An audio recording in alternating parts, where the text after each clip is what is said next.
when I started aching and laid down, and that's when he said, "Hey, are those like monkey sounds?" And they came up from right down over that steep bank, straight up through here, straight through these trees, all the way around our tent, all the way around back to here. And that's when they proceeded to scream at us for, an hour and a half, 2 hours, for an intense moment of my life. It was right here is where it happened at, and they were right inside these trees all the way around us. I mean, you can see how close the tree line is. So they were right inside the tree line, you're saying? Right inside, except for the big one. He'd be by that tree and walk up to the back of the tent, and then I'd talk louder, and he'd back up, and you could feel the ground. You could feel the voices going through your body. It was so intense that it was unexplainable. I'm dumbfounded. And we get action all the time. I'm grateful that he, got to see them. They're here. You're listening to Bigfoot Society, and this is Jeremiah Byron. The episode you're about to listen to is an audio documentary about the events of Sasquatch Summerfest and the research that happened in the year 2024. You'll hear from multiple people involved with this episode. The Searching for Sasquatch team, myself, Ronnie, Priscilla, Alicia is in the background of one of the interviews. Dwayne is present. You'll hear from Denise. Many, many different people. This took about a year to get all the necessary interviews and to do the editing. I hope you enjoy this. A few things to go over real quick. If you hear reference to a place called the Meadow, that is now referred to as Oak Hole. That's the Bigfoot research area in Oakridge that the Area 58 museum team frequents. I hope you enjoy this audio documentary, as it does help tie together the many events that happened around Sasquatch Summerfest 2024. Enjoy. We'll first start by talking to Chad about the events that happened on Tuesday, July 16th, and that led into Wednesday, July 17th. All right, Chad, do you mind first stating your full name and why you were present for the events of what happened in Oakridge? My full name is Chad Edward Datamo. I was present at these events because I'm a Bigfoot researcher and was invited as a speaker at a conference in Oregon. And then I was taken out into some areas on the first night that I was there by people that have had multiple experiences. Perfect. And the first night you were there, was that Tuesday, July 16th? Yes. Actually, it was the 17th. It was the 17th. Perfect. And why don't you go ahead and share what were some things you first experienced on Wednesday the 17th from your perspective? Well, we arose, and Priscilla, the host of Sasquatch Summerfest, had picked us up, and I had got to meet her father, Ronald Roseman, great guy, and talk to Dwayne, his friend, both experiencers. Well, that night, Priscilla had to go get some moss, and nobody was willing to go, and I said, what the heck, I'll go with you. And we go out way back into this area where there's been encounters by multiple witnesses, and we're just picking moss out of these trees. And, we weren't there for Bigfoot, but I'm always paying attention. And I just felt something. I started explaining to Priscilla, your best form of defense, actually at night, non-lethal, for these creatures is a super bright flashlight. So I showed her, I had my one flashlight on my side that I wasn't using to pick the moss because it's so bright. I pulled it out and I focused the beam like high focus in, and I started shining in the woods, and I saw this yellow reflecting eye, and I said, Priscilla, there's something reflecting there. Then all of a sudden it was two eyes, like it was behind a tree. I could kind of see the tree a little bit. It was 100 feet away, and it was black out there. And then she's looking at it, and she's like, yeah, I see it. Then all of a sudden, two more yellow gold eyes appeared a little bit lower than the one we were looking at. So now we're looking at two sets of eyes. And I'm like, we have Priscilla's 7-year-old granddaughter with us. She's in the car. I'm like, Priscilla, you want to walk towards this? Which, if I was like with somebody else, I would have actually approached it. But Priscilla seemed a little nervous, and we did have the granddaughter, and so I agreed with her, and we left. And as we're leaving, I said, drive slow. I want to shine. I still want to shine in there. And there was actually another set of eyes as we leave. And well, in fact, there was a total of 3. So we had saw the 2, and when I sent Priscilla to the car, and she goes to the car first, because we're close to these things. We're within 100 feet, and we're 100 yards from the car. So I told her to go. I stayed there with the lights on them. Then I walked about halfway, and when I turned around, there was a 3rd set of eyes. And we get in the car and we leave, and I want to shine. So we saw probably one of them again, unless there was a 4th that we hadn't happened to see when we were out picking the moss. I remember you talking about that sighting multiple times when we were having conversations during that week. And you usually would say, Jeremiah, I know what I saw. I'm not crazy. I mean, it really affected you intensely. I know what I saw, Jeremiah. I know what I saw. Absolutely. Yeah. This is the same day. So I want to clarify dates because it has been a little bit of time. So this happened on the same day, I believe, that I flew in on the Wednesday, because later on we went back out that same day and stayed out pretty late, me, you, and Sherry, right? Yep. You came out, you flew in that day, and we went out that night. After all this had already happened. So I just missed probably some of the most craziest stuff that happened in the week. Just missed it. But I want to throw in something. I was trying to think of what happened that night, Wednesday night, and the weirdest thing was I remember you shining your flashlight on the edge of the meadow, and it was a pretty bright flashlight. You shone it into the tree line, and a half second later, there was a huge stick break not too far away from where you shined your flashlight, and that was probably the first weird thing I experienced in that area. Yep.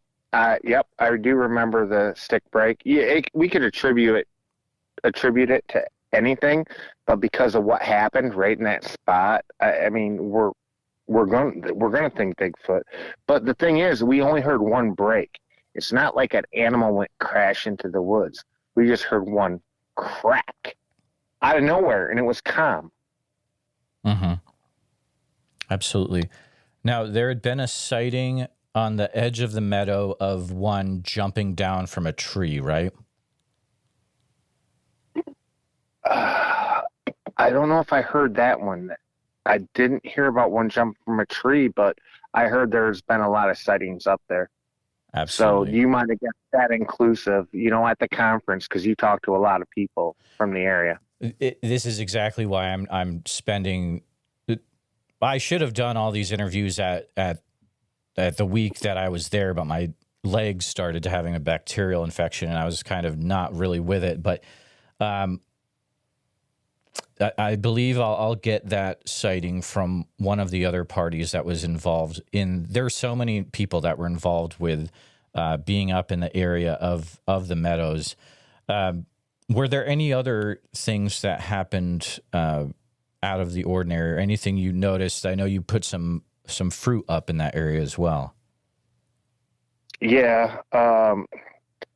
Well, I don't really know what to say about the fruit. The apples and oranges were on the ground. The banana was peeled, and just a peel left there. I don't know what to think about that. We left apples in another place and they disappeared. We left 3 where Priscilla and I had our night sighting. So that was the only fruit that we left out there. But there was a night we were out there where we hiked up the mountain. You didn't want to go with us. Don't you remember that night? Absolutely. Yeah. Me, Jason, and Gwendolyn. And we did. And on our way down, we found this weirdest thing, like knots pulled out of a tree, and they were like placed on a log right there for us to see. And, you know, it was just weird just to find that. And these things were like long daggers, like 12, 14-inch knots pulled out of a tree with points in them. They were beautiful. In fact, Gwendolyn saved one. I left one for Priscilla. I think Sherry left, or I think Jason took his. So I left mine because I couldn't take it on the plane. I didn't want to smuggle it on the plane.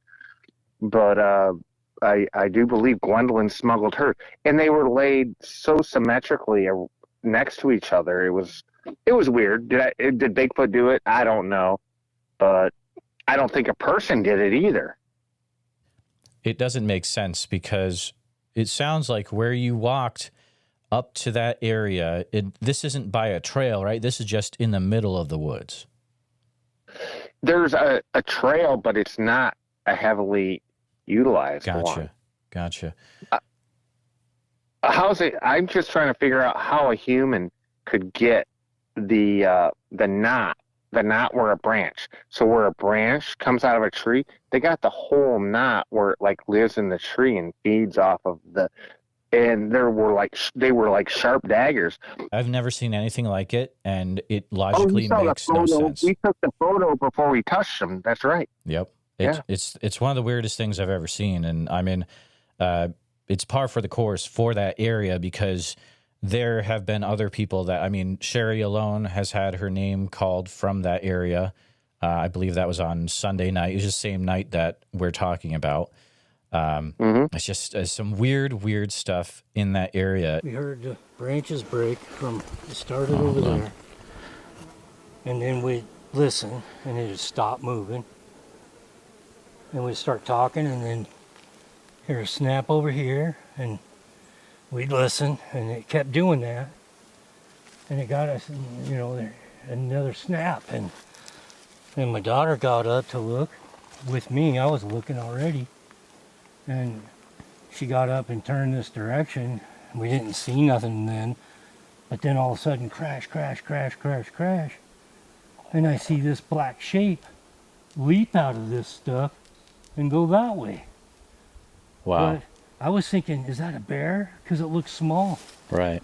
But being right here next to it.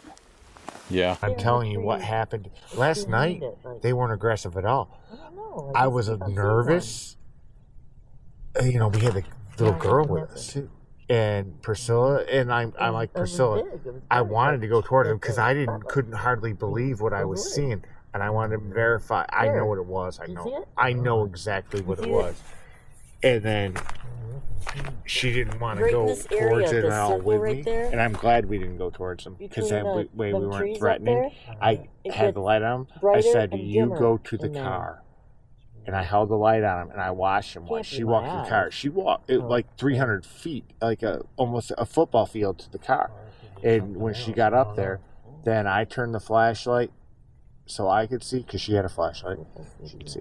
And I started walking, and I got about 150, and I turned and shined the light. It's huge, whatever it is. They were all in the same place, but now there was 3 instead of 2 when I turned. And I'm like, okay. They had pursued towards. I'm halfway there. Then I turned. I walked.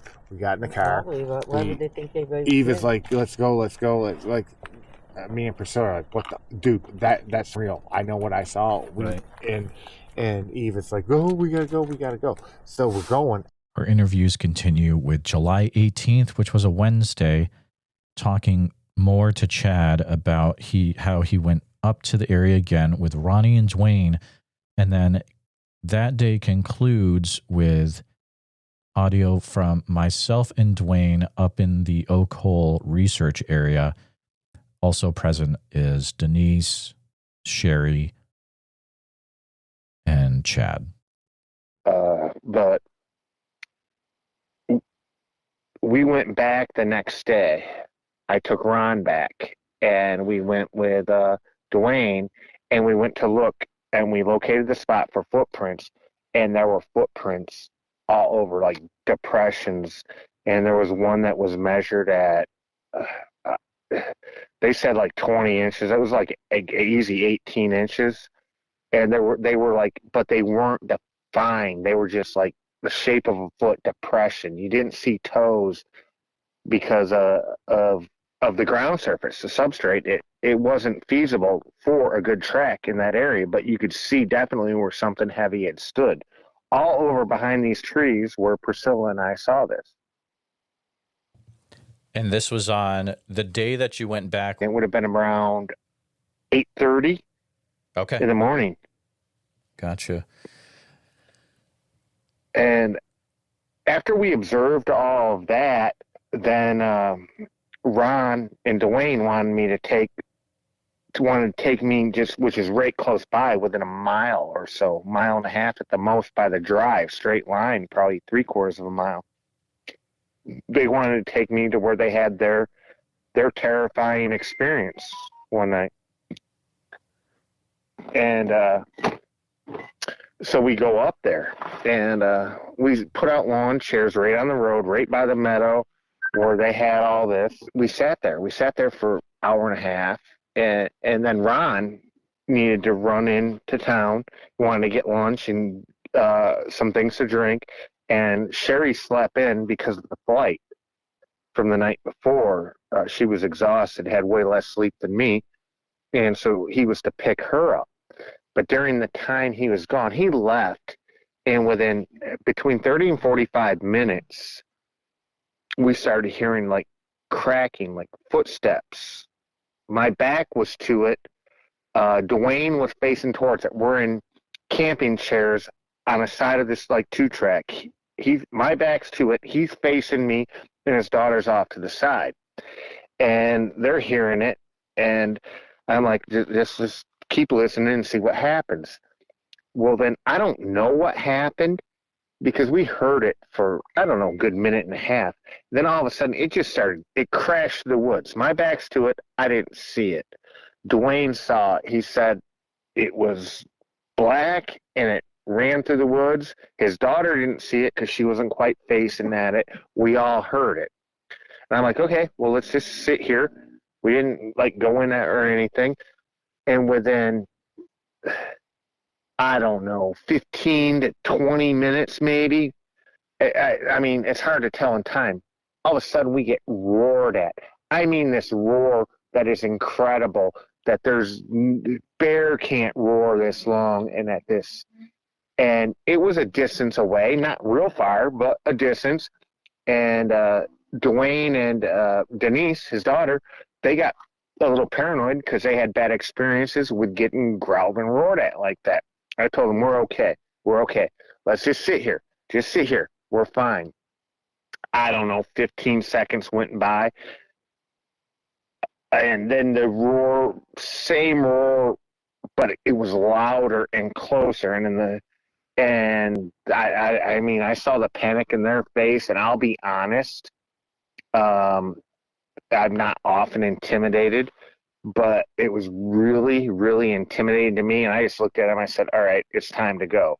So we jump in their vehicle and we drive up maybe a half mile.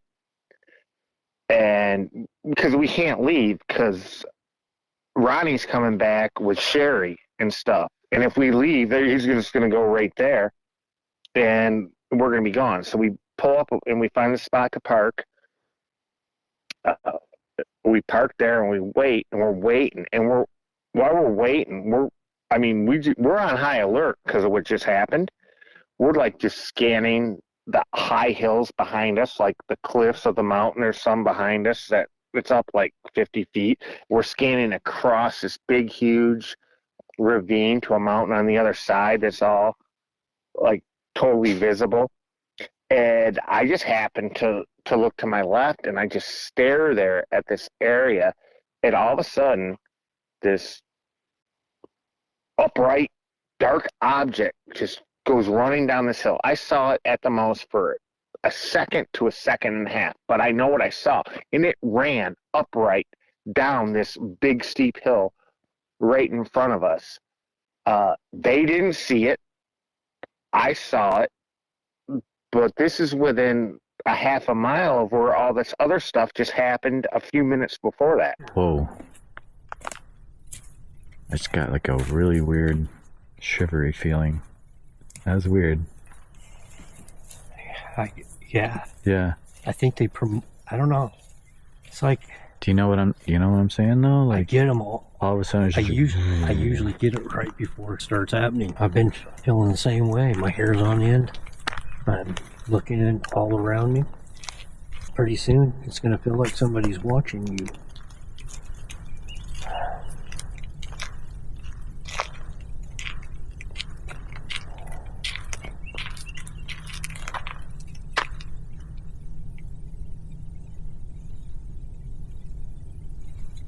Uh-oh. The other birds quit. it just got quiet.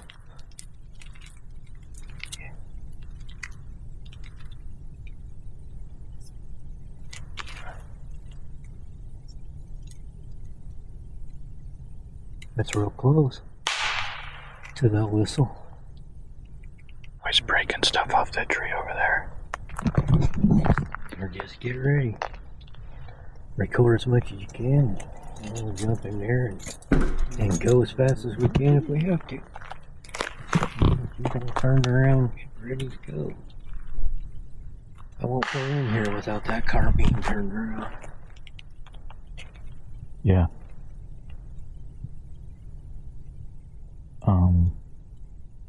It's quiet, buddy, all the way around us now.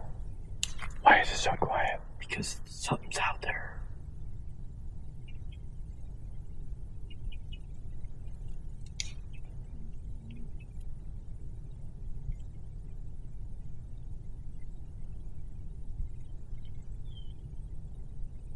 I don't like that whistle.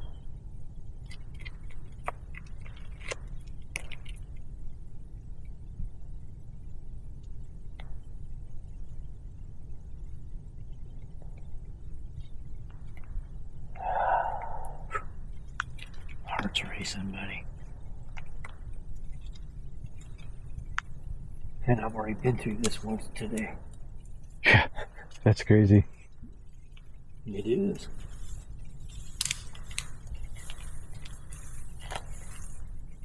So right there, that's the field where it all went down. That's wild. Yeah. That was hard to do, but I did those 2 breaks because they echo through the woods Oh, to get to. yeah. I figured, yeah. Everything's quiet Yeah. right now. It all got quiet. It's super quiet. And those were 2 loud breaks, weren't they? Oh yeah, they were We'll loud. hear them. Sure do have good memories here, though. Mm. All of the bad ones, I guess. All right, ain't you? You see the blast. I know. I'm nervous, too. We're all right so far.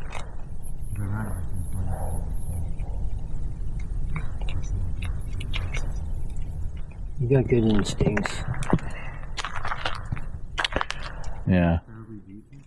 Thanks. So Ronnie, this is a spot where Ronnie was like, you were like, do you want to come? And Ronnie's like, no, I'm staying here. I don't care if they tear This me is apart. it. This Yeah. is it. This is it. He is, I mean, he's a great guy, but that was nuts that he did that. I'm telling you. Now that I'm here, that's wild. Well, wait till you get a chance to maybe get that roar. And then you'll really go, wow. Ronnie's a great guy, though. He's a good dude. Whistle don't go.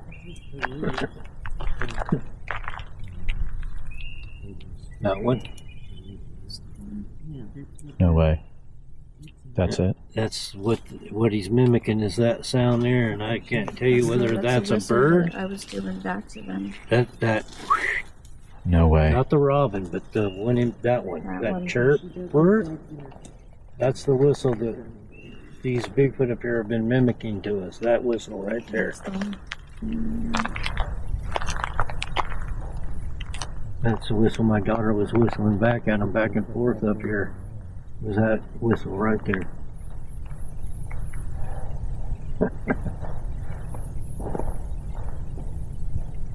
I'm going to try to figure out what kind of bird that is, just so I know what they're mimicking.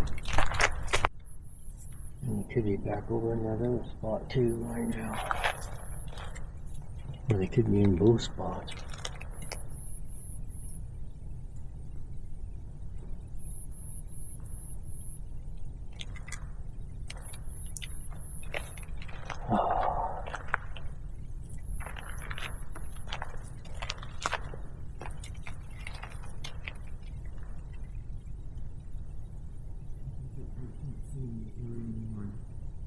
It took a long time to talk Ronnie into coming up here.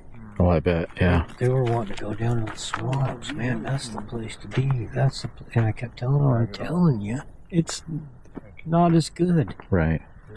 Finally. So, the swamps are how far away from here? Oh, they're not a long way. Yeah. There's some on the corner over there, and then it drips into another layer, and there's a creek. We're us hearing it here, and with the cracks, and then for some reason it freaked out and went crashing into the woods. My back was to it.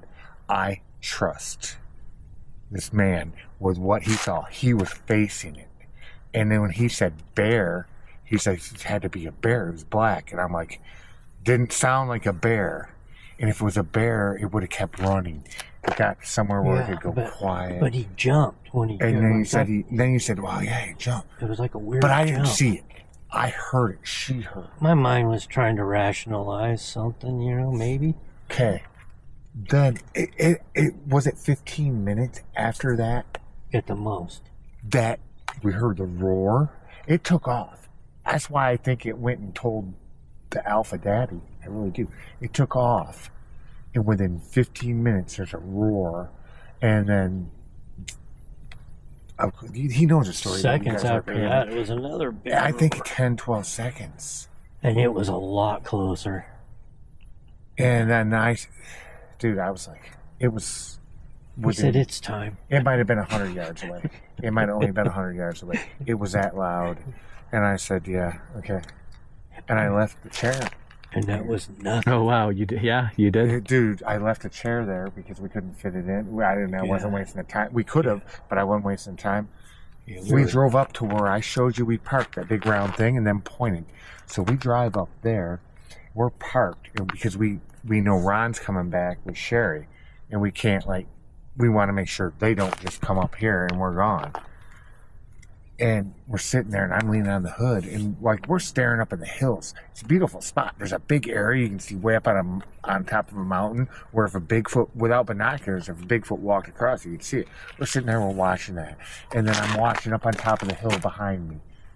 And then I'm watching over here, and I'm watching for a while, and I saw that. Dude, I know what I saw. Mm-hmm. It ran. You saw that hill it ran down, too. Oh, yeah, that hill was nuts. It ran down that hill. Wow.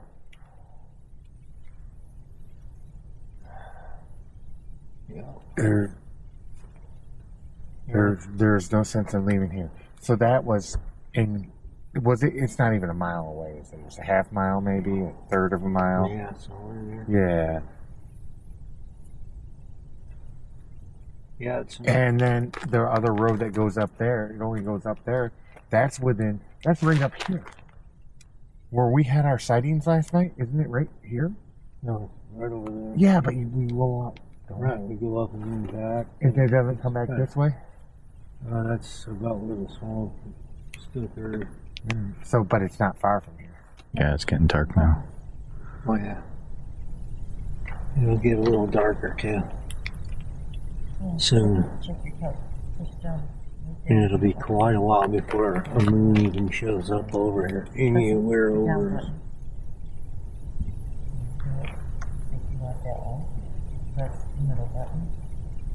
So it'll get pretty dark. You know, I can imagine all the naysayers when we say this stuff's happening in the daytime. They're probably like, yeah, right, it don't happen in the daytime. Or like, oh, it just happened to kick off right before the Bigfoot Festival, huh? You know, you always get stuff like that. Like, just the skeptic, you know, naysayers come out and it's like, whatever, you know, you can say whatever you want, but... Yeah. I don't care what they think. I'm just happy that another person that come up got to see him really quick. Mm-hmm. Yeah. I mean, within 5 hours of being in town, that's got to be a record, man. That's an absolute record. You know it is. Like, boots on the ground, 5 hours later, you have a sighting. That's wild. With 3 of them. Yeah. Oh my goodness.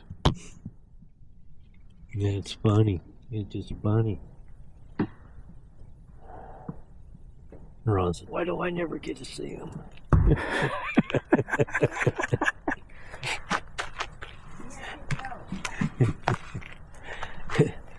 I don't know. It's just funny. I guess you gotta find some humor in it. No, you really do. Yeah. And I don't mean it in a bad way, but I hope that you get them scared out of you too. Absolutely. And get it on recording. Absolutely. Do you think of how many spots like this there probably are in the Pacific Northwest and no one would ever know? Yeah, this is just one drop in the ocean, dude. Yeah, you just gotta find them little spots, those eerie spots where for whatever reason people just don't go camping at. What one do you hit to take a picture? That's where you want to look, The man. one right behind us. Because something The second one back. is making them feel wrong and they leave. They don't want to camp there, or they have a sighting or something happens. Yeah. I hardly ever see anybody camping anywhere from here and below ever. Really? Wow. And there's got to be a reason for that. Got real quiet again.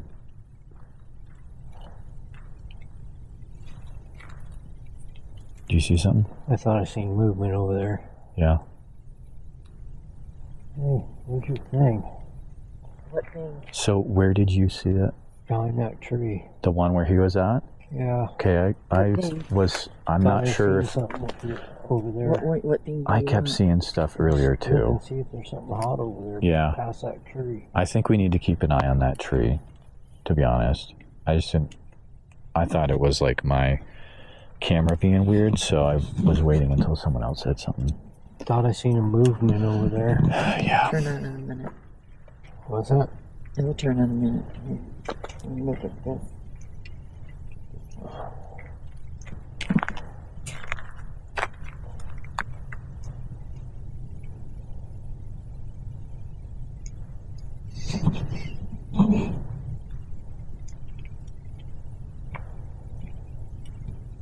Huh. Not seeing nothing.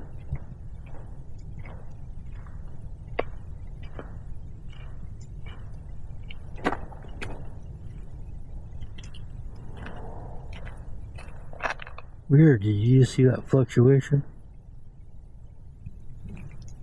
Now I'm going to start looking at the screen too, though. What kind of fluctuation are you looking at? Look at me way. I already walked down here.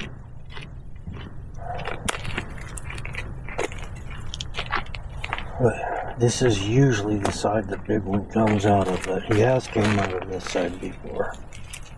But usually it's either from over here or over there. No, I was... Train. Might have been. That's what you heard this morning. Yeah. That was it. That was train. That was train. That was a train.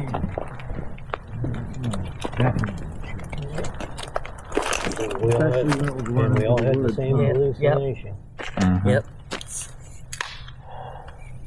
That wasn't even one that growled. Roared. First time I keep saying that. I got to get it right too with the roar. It wasn't. And I'm not doing it. Yeah, that was the first time my daughter heard it. And she's Oh, wow. apparently nervous too. She didn't get to hear the roar. She heard other sounds, It's but no joke. that roar is so intense, man. It really, does it like reverberate in your chest? Oh, like yeah. a lot of people will say. Yes. Yeah. When they're up close on the edge of them trees doing it, you will feel it.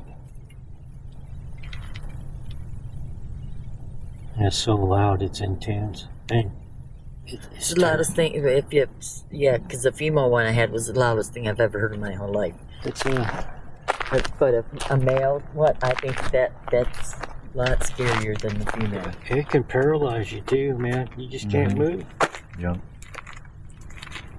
Sometimes you probably couldn't even stand up. I can imagine that also. Research is a lot of times is long nights, Jeremiah. Oh, yeah. Nothing. It's boring. I've been out a sometimes. few. And the dumbest thing you can do is go tromp through the woods. Yeah. I've been out a few weekends. There's times to tromp through the woods. Especially There if you don't know where you're traveling. And especially when what happened right here today, Yeah. Why would you go anywhere else? why would I want to even Just walk, go right here. Jeremiah? Why Why would I even want to walk in there? True. Yeah. Okay, I'm kind of fearless. The next day is the events of Thursday, July 19th. In this episode, we're not going to go into that because I've already spent 4 whole episodes about the events of that Thursday. I was able to go out with Ronnie and Dwayne. Denise was also present, and we spent about 8 hours in all where they were allowing me to record their conversations. So if you want to know in great detail, go back to episode 517, and there's a 4-part series all about that Thursday where I have conversations throughout the day. We hear some roars from the woods, some very, very weird stuff. It is worth going back and listening to these 4 episodes. We are going to go ahead and continue with July 20th with an extended interview with Gwendolyn Guthrie, which I found extremely interesting. She's about to share what happened in a part of the area that I did not get to go to, but she had quite the sighting. It's important to know before we get into Gwendolyn's interview that at the same time that all this is going on Sunday, I was also out in the Oak Hole area with a few individuals looking at tracks that had been found. It was myself, some unnamed individuals, Denise, Dwayne was there. There's some very interesting things that happened that time when we were up in Oak Hole.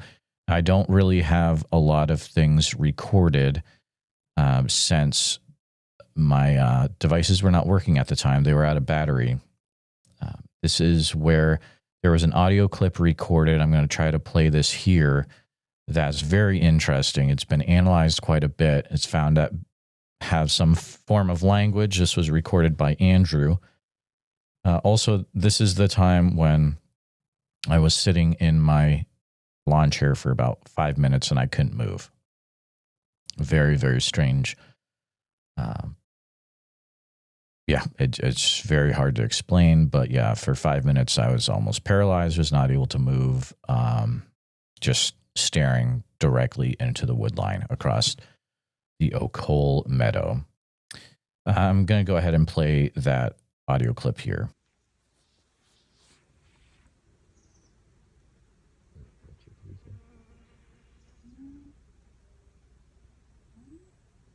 Did you hear that? We're going to go ahead and play that same clip again, this time boosted in Audacity.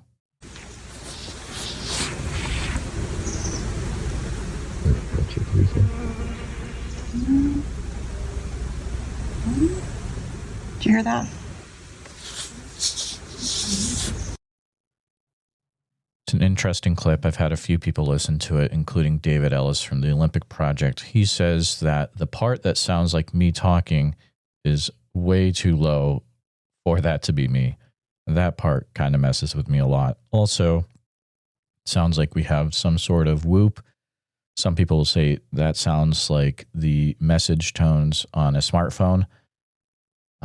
Not the case. I went ahead and checked out the spectrograph compared to different types of smartphone notification sounds. Also, the area we're in, you really can't get service. So something really, really to listen to a few times, some strange stuff going on up there. We're going to continue with interview extended with Gwendolyn Guthrie. Gwendolyn Guthrie is an individual that I met out there in Oakridge. She's part of the Searching for Sasquatch team, and great group of people. Had a lot of good times hanging out with them, hanging out in the same Airbnb. It was just a big party. But Gwendolyn, I've invited you on to share specifically what you experienced out there in Oakridge, as you had some really interesting things happen in your own little adventure that was going on. Thank you for having me, Jeremiah. I really appreciate it. It's nice to get to talk to you again. So it'll be fun to get to talk about my experience. We went out to Oakridge, Oregon, and we were out there for Sasquatch Summerfest. You're right. It was a lot of fun. It was kind of like a big party. Everybody had a good time. Everybody got to meet new people, talk to people that they knew in the past. So it was a really fun time. And during that, obviously, we're all investigators. In our downtime, we were always out. Whenever we had a little bit of downtime, daytime, nighttime, whatever, we was out in different groups researching. And on one of the days, we had went up to this old mountain town, and for the life of me, I can't remember what it's called, but it was still active in a way that summer, this past summer. And but the roads were very shallow. The roads were starting to break down quite a bit. And from my understanding, that was the last season that they were going to have that old little abandoned mining town open. Nobody does obviously live there. It was kind of like a ghost town, but there were still people coming up there periodically, I guess, to mine and stuff. So a lot of mines were still active up there. We never saw a soul the whole time we were up there. When we went up there, we saw the abandoned town. We looked around quite a bit. We used some spirit box devices, Ovilus devices, different things like that. Kind of a mixed bag investigation, do a little bit of Bigfoot, a little bit of ghost. And we stayed up there quite a while. The sun had started to set, and we were coming down. And as we were coming down, it got darker and darker and darker. And we came up on this mom and her two baby deers. And the mom and one of the baby deers went way up on top of the ridge. It was a real steep climb, but they made it. And the second baby didn't. So we were thinking, okay, we'll just keep going. It'll curve a hard right and it'll go up the ridge. So the way the road was set up, we had a drop off on our left as we were coming down, and then the steep ridge on the right. And we got down to where it's kind of leveled out a little bit more on our left side. And that was when the mom and the baby deer jumped up, and the one baby deer didn't make it. So we're thinking we can just keep driving. It'll cut right. It'll head up that ridge back to its mom. Well, it continued to stay in front of us on this road. So we're like, we're going to have to stop and try to scare it off the road, because we don't want it to get too far from its mom and get lost. So at that point, we were kind of done. We were packed up, ready to go. We were just trying to get this baby deer out of our way. And everybody had already unpacked. Like, I had already unhooked my fanny pack. I had already, taken some equipment out of my bag. We were just kind of done for the night. It was real late. And so we were talking up front, and the guy up front goes, well, why don't somebody jump out? We'll run it off the road, so that way we'll get out of its way and it can curve and go back to its mom. And I was like, I volunteer. I'll do it. Like, I'll chase it off the road. I'm the fastest one here. So we get a little bit further and we're like, okay, now's the time. We're close enough. We're going to chase it off, to chase it back to its mom. And so I actually have to jump out over Sherry. And so Sherry is trying to hurry up and get up and get out of my way. And I jump out over her and I just take off running after this deer. And I'm running as fast as I can. And down the way, I'd say probably about 300 yards, maybe 200. I'm not great with that long of a distance, but maybe 200 to 300 yards away. The road curves slightly left, and I'm running towards that curve. And I'm thinking, I'm never going to catch this deer. What was I thinking? This was so stupid. And then I cut to the left, like the road goes. And as soon as I cut to the left, I'm running and it straightens back out again. And I look, and right in front of me, probably about, I don't know, maybe 20 feet in front of me, maybe a little more, there was this big, massive shadow. And like at first I was like, oh, that's my shadow. And I just keep running because if you don't remember, I had just run away from the truck who was up above me further up the road that I had just run away from. They had their lights on. I thought it was my shadow at first. And as I'm still running towards it, I realized there's no legs moving. And then it dawned on me, I'm like, oh, that's probably not my shadow. So I skidded to a stop. My feet slid on the gravel road. And I just looked at it. And I was kind of stunned. And I was like, I'm not seeing what I'm seeing. This has got to be a shadow from somebody up the road. They're walking towards me, something. So I'm watching it, and I tilt my head to the right. And I'm thinking, okay, it's going to tilt to the right. It's my shadow. And it tilts its head to the left. And I'm like, okay, not me, not my shadow. I look up to see where the truck is, and I actually have to look around the trees just to even see a little slit of the lights of the truck. So I'm like, wait, that angle's off for it to be from the truck lights. I look back again, I tilt my head to the left, and it tilts its head to the right. And I'm like, I immediately I'm seeing what I'm seeing. Oh my gosh, I'm seeing what I'm seeing. And then I start taking note of the shape, the definition. It looked like it had like an elongated conical shape head. Like it was not like a super cone shape, but it was like tall, more rounded slightly at the top. And it was just standing there. And obviously the deer had run off. As soon as I saw it and I slowed my pace, the deer had run off and went to the left, down away a little bit. And so I look up again and I'm like, guys, I need lights. I need something. I'm looking at something, a big shadow, and I'm like yelling at them, the rest of our team. And I hear Chad up the road. He's like, we're coming. So I'm like, please hurry. I need lights. Because I wanted to see it rather than just it being a shadow. But when I looked up to yell for some lights, I looked back and it had gone. But before I looked back, right when I went to look up, I saw it take 1-2 steps towards the road, same direction the baby deer had just run. And it was so fast, like it happened, boom, boom. I looked up. I was already in the motion to look up when I saw it take its steps. And when I looked back real fast, it was gone. And I was thinking, I didn't just see what I think I saw.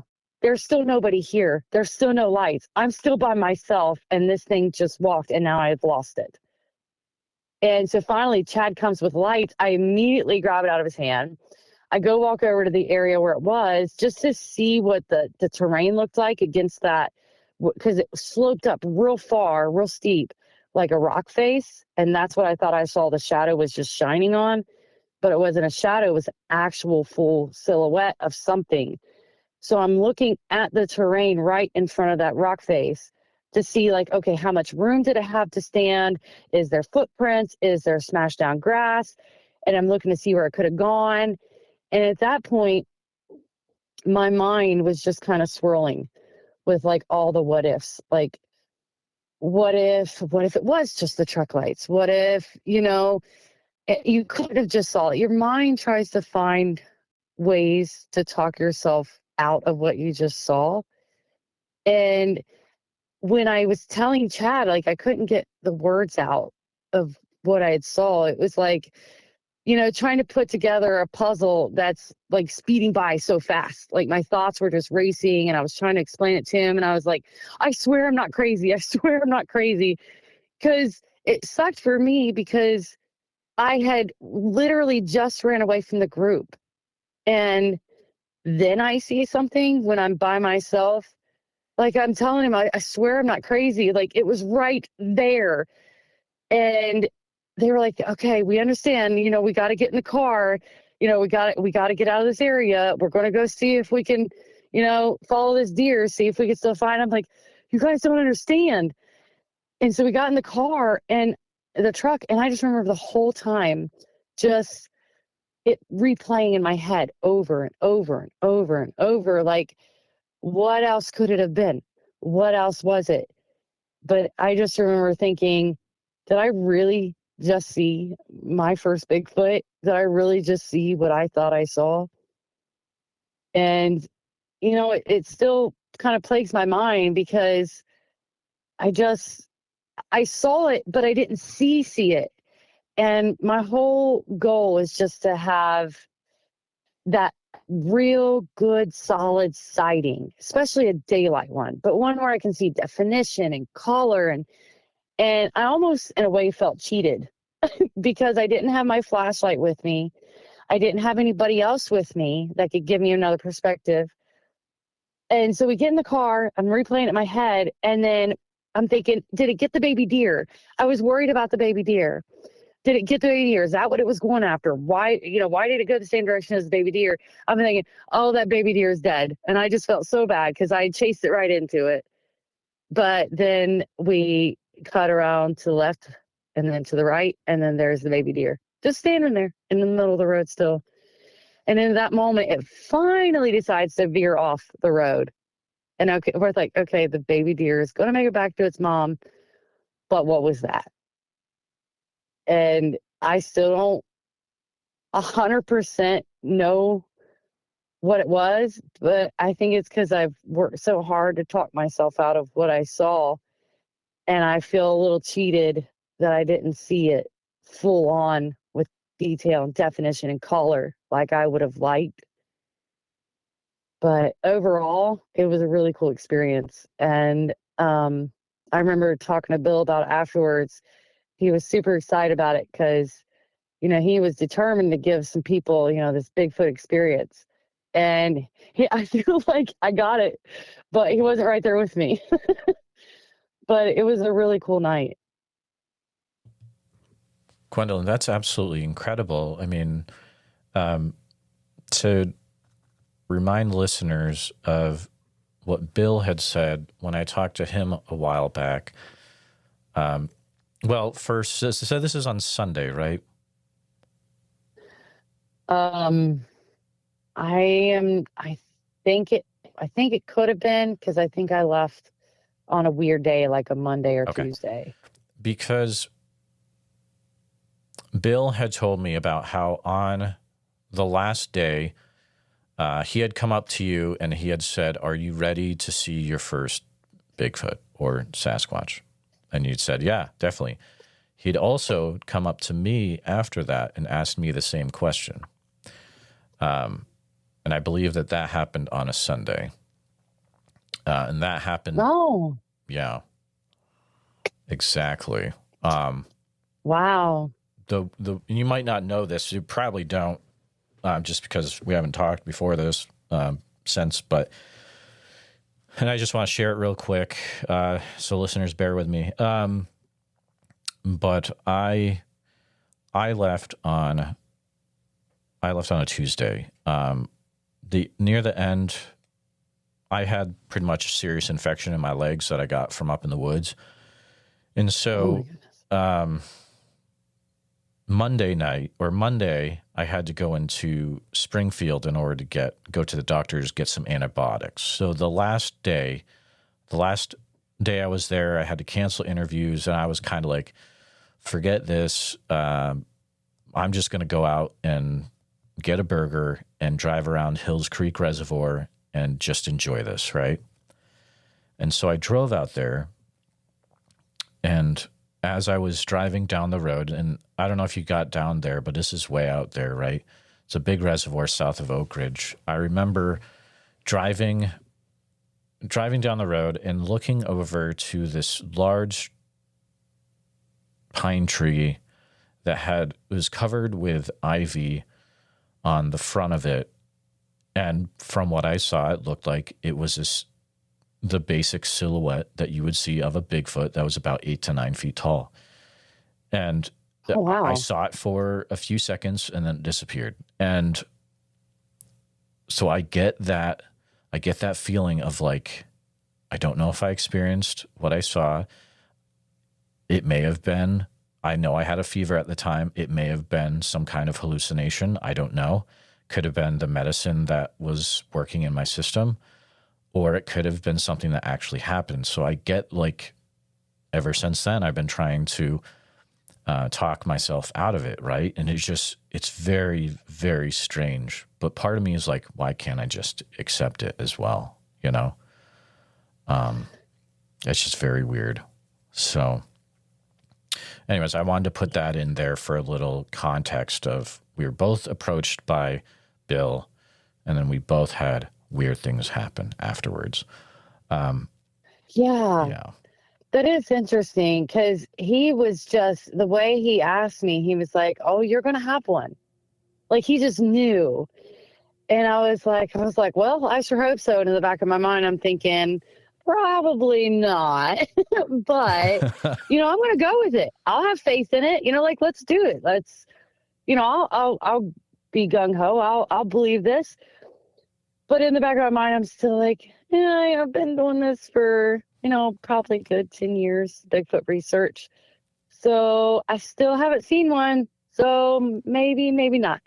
But I really hoped, I really had faith that, he had those good intentions. He seemed like he was really certain. So I was like, yeah. All right. I never thought that I would actually see that. I never thought. And believe it or not, I'm very grounded in reality. I do paranormal research. I do Bigfoot research. I'll research anything that's a mystery, really. And I do it from a very, grounded perspective. I try to not be too far out of the box and try to look at things kind of with a scientific perspective. Always looking for an explanation otherwise first. And that's the way I approach things. So when I saw that, I spent so much time trying to convince myself out of what I saw and another explanation for it. But I even watched, there was footage of inside of the truck as somebody was recording me chasing the deer, and you can see me around the curve. And I'm like, and so I'm watching the people because I wanted to see, did anybody get out of the truck and stand at a distance to where it would account for a shadow against this big cliff edge? So I watched that video back 3 and 4 times. Only person that got out of the car that kind of stood in front of the truck was Sherry. But when you watch the video back, the headlights actually cut off at her like the back of her chest area, like almost at the very top of her back. So it wouldn't have created a full silhouette if it was from her. And then I watched Chad, and Chad was too far out of the way of the headlights to cast any sort of shadow. And then I tell myself, you're being silly. You're just looking for a way out of what you saw because you saw that it was solid. I knew it was solid. Once I got down there and I skidded to a stop and I stayed in my place, I was close enough to it where I could really see it wasn't a shadow. It was a solid, dark silhouette. But I really did. I tried hard to find other ways to explain it away. But it was just standing there, and it had that conical shaped head. And it was just watching me. and it copied me, but not exactly copied. And that's what was so weird. It was almost like playful. Wow. It's absolutely incredible. I haven't heard, I think, in an account where, yeah, the whole playful way. I've never really heard that before. It's super, super interesting. So Sherry was with you in the car. Who else was in there as well? Priscilla and Steve were in the front, and then Sherry was on my left. I was in the middle in the back of the truck, and then there was Chad on my right. Ava was with us too. She's the little mini Bigfooter.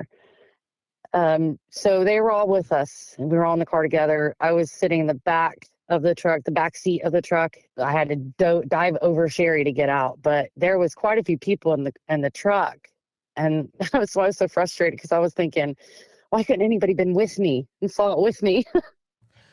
I also was just messaged Tobe to find out the area where you guys were. You guys were way out there. Yeah, that was an area I didn't get to go to. And yeah, I've heard other people talk about this area as well. And it is an extremely active area and extremely intense. So, I mean, personally, because I've talked to a lot of people from the Oakridge area about this area at times, I'm not surprised that you had that happen in that area, Gwendolyn, at all. Yeah, and the remoteness of this area was just so vast that all you could see for miles was tree cover.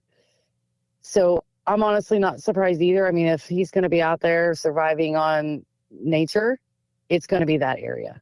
Obviously that area, because it has everything, and it's super remote, super secluded, and it's just the perfect area. But it wasn't a big one. It wasn't super, super, super tall. It was maybe like 7 foot.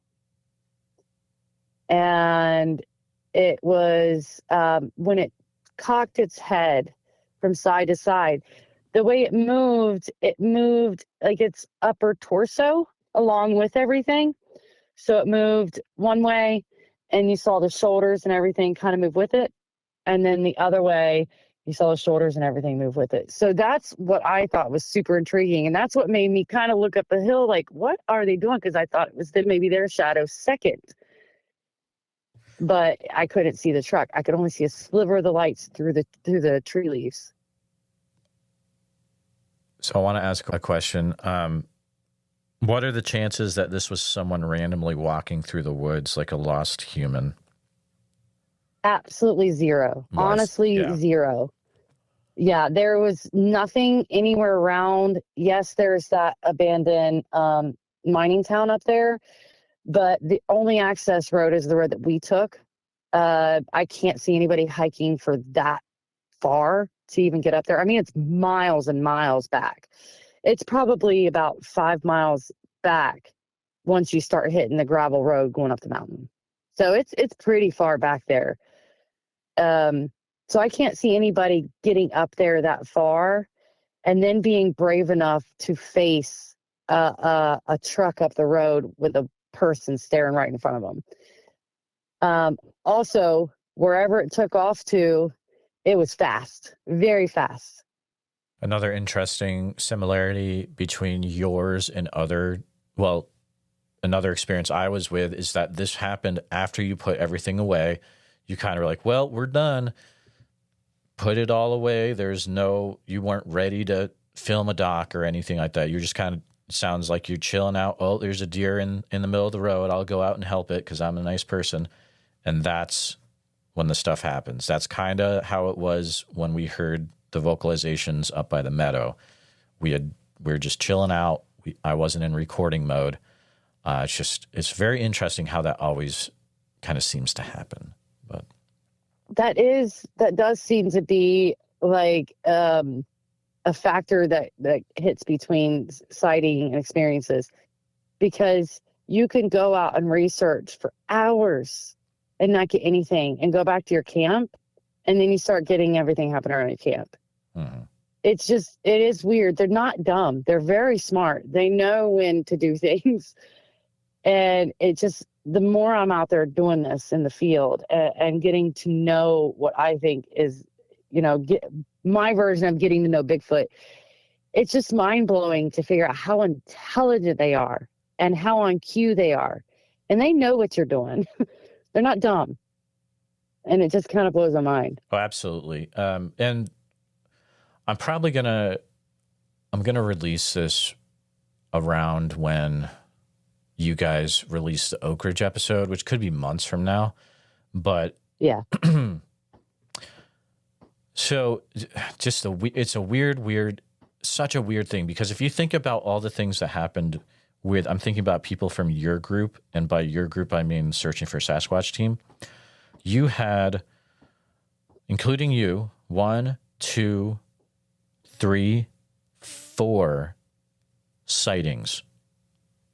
You had yours, you had the Sasquatch jumping out of the tree by the meadow, you had Chad seeing the one running down the side of a mountain, and then you had the group that saw them in the trees when they were going to pick moss. I think this is before I got out there. I got out there on Wednesday. So that's a solid 4 sightings that just were not documented because for some reason or another, I mean, stuff happens when you don't have the stuff ready, and it happened to me too. It's the curse of Bigfoot. That's really what you have to call it. But yeah, I don't know. Yeah. Maybe Jason is holding on to some stuff, and who knows? He'll release his documentary. Did you have any other interesting adventures you were involved with during your time there? Honestly, the whole trip was just one big adventure, and I'm excited to go back. I actually have already tried to start planning out going back there in the spring, because I want to get back up to that mining town. I mean, I know technically the access road will be closed, but I'm not planning on going too far back in there. Probably won't go up to the mining town, but I definitely want to get back up to that same area where I saw what I saw, because, we talked to a lot of people while we were there, a lot of daytime sightings, which is very unique. And it seemed like that was more kind of the norm for that area, was to have a daytime sighting. So, what better place to go if you want to see it full on than that area? So I'm already planning to go back out there, because I want to go back to that spot, and I want to just sit there and try some new techniques and stuff that some of the other people from around the area have tried and say are good ways to get some sort of interaction. Because I do think that Bigfoot is different based on your location. I think that, just like people from Kentucky have a certain slang to their lingo, to their verbiage, Ohioans don't as much. They have a certain accent. Everybody all over the U.S., even though we're barely separated, we have different habits, different behaviors, different favorite things. And I find that it seems to be like that with Bigfoot too. You go to different areas, different techniques work. Different types of sightings occur in certain areas. So, I'm really excited to go back out there and try some of the things that the locals said work for interaction with Bigfoot there. Absolutely. I mean, it was crazy how much stuff was happening for us during the 12 to 4 p.m. time frame when we were out in the woods. And also a lot of people, I agree with you. I was talking to a lot of people at my booth, and they were saying the same thing. A lot of daytime sightings. So are you saying that you might actually go back in the springtime? Yeah. I'm already trying to get some plans in order. So yeah, I want to get back up there and head back out to their area. So that'd be before I'm planning on going to the festival again next year. So that would be, you're talking outside of the festival. Yes. Yeah. It'll be outside of the festival. And then I also will be there for that. That's awesome. So I have some follow-up questions for you as well. Just because of things I've started to experience, I want to ask this a certain way. Let me think. Do you feel like you were affected in any way by the sighting that you had, either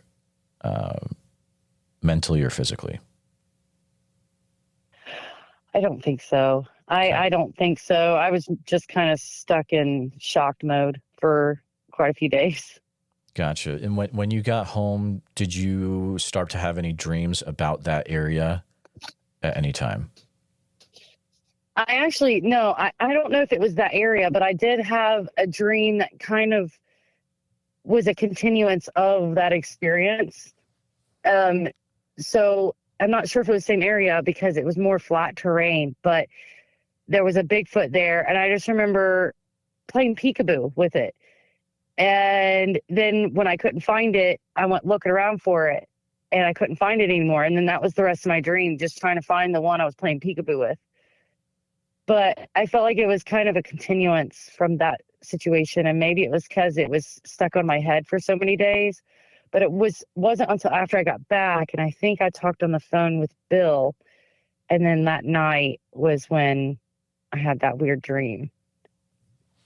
Yeah. When I got back, I started having extremely vivid dreams of that area that we were in, where we had interactions, and almost to the point where I felt like I could interact with what was happening in the dream at the time.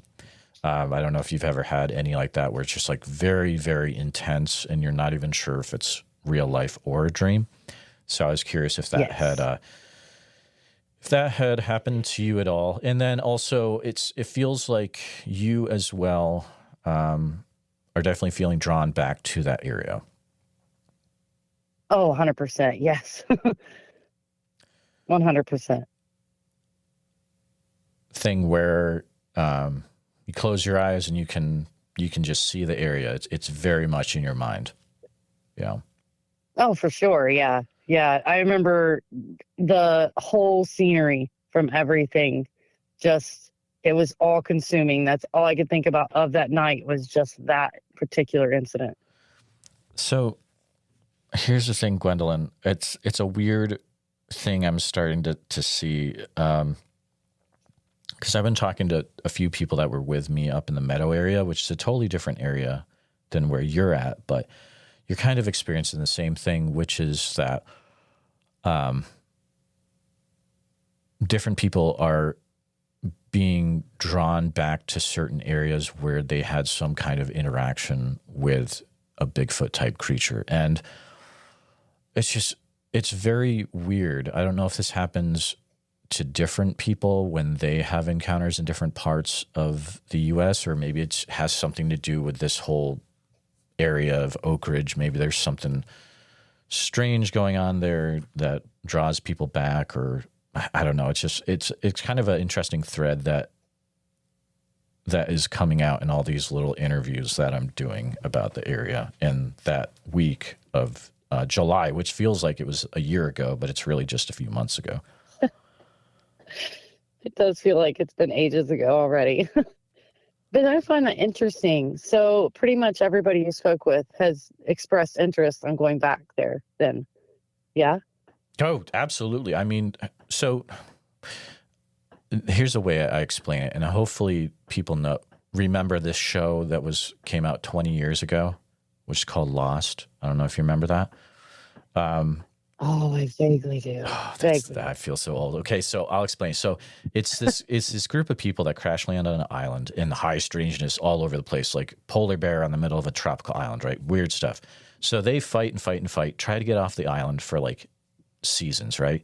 Then they get back to their normal lives, and then all they can think about is trying to get back to this place because it's drawing them back. And I'm not going to spoil the show because people need to watch it if they haven't, but it has a lot of similarities where it for some reason, it just seems to draw people back in. So I don't know. I haven't quite figured that out. Maybe more will be revealed when, we get back.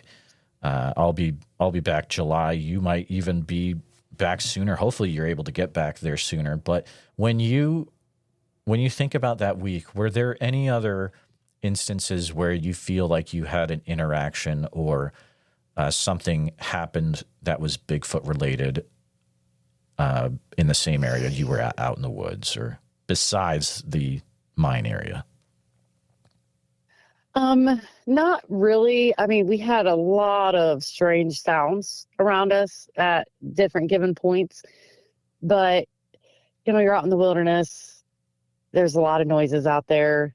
So they were super interesting and, something more to look into, but which we did in the moment, but it wasn't, this is definitely Bigfoot. Mm. Was there anything out in the woods that was very hard to understand what was going on? Not necessarily Bigfoot related, but you had no reason as to why you found something or heard something, or just was totally out of the ordinary? Well, that same day when we were up in the like ghost mining town, we had I think it was, can't remember if we were using the Ovilus or Spirit Box in the moment, but we had one of our devices out and we heard this weird like little screech, and it was like no animal I've heard before. And I was like, it didn't really sound like an animal, but it could have been. I'm like, I've never heard of the animal before. But the device, I can't remember exactly what it said, but I remember it said something that connected it to the noise. And I'm like, oh, that's weird. Or, oh, it said, that was me. That's what it said. That was me. So it felt kind of separate from the whole Bigfoot thing. It felt very paranormal. But that did happen while we were up there. And that was the same day that I saw what I saw. Okay. That's interesting, because Sherry also had a really weird thing. She's talked about this. In the Meadow area, she had walked off by herself down the road. And this is late at night, so it's all dark. And she said that she had heard her voice called from the woods multiple times. So. That's right. That did happen. That was a totally different night. Yes. We were actually, I was with Chad Datema and Jason Kinsey. We had decided we were going to cut off of the road. We were up like a different mountainside. They had me so many places. I couldn't hardly keep them straight. But we decided to cut off the road, and we went up this real steep hill, and we ended up finding a path. And the idea was, oh, cool. This is like a super like remote path. Nobody ever hardly uses it. You can definitely tell, let's just take this path. Eventually it'll get us back to the rest of the group, because we had the rest of the group up at the dead end further up the road. And everybody was we branched off in the smaller groups. Everybody was kind of doing their own thing. So I was with Jason and Chad, and we were walking this trail. And all of a sudden Jason stops and he goes, do you hear that? And I had only heard a little flit of it. And I was like, yeah, sounds like people talking. And Chad goes, oh, it's probably just them down by the car. And I pull up my map, because I just felt like we're definitely further than the car than we think. So I pull up my nav and I look, and I'm like, no, we're right here.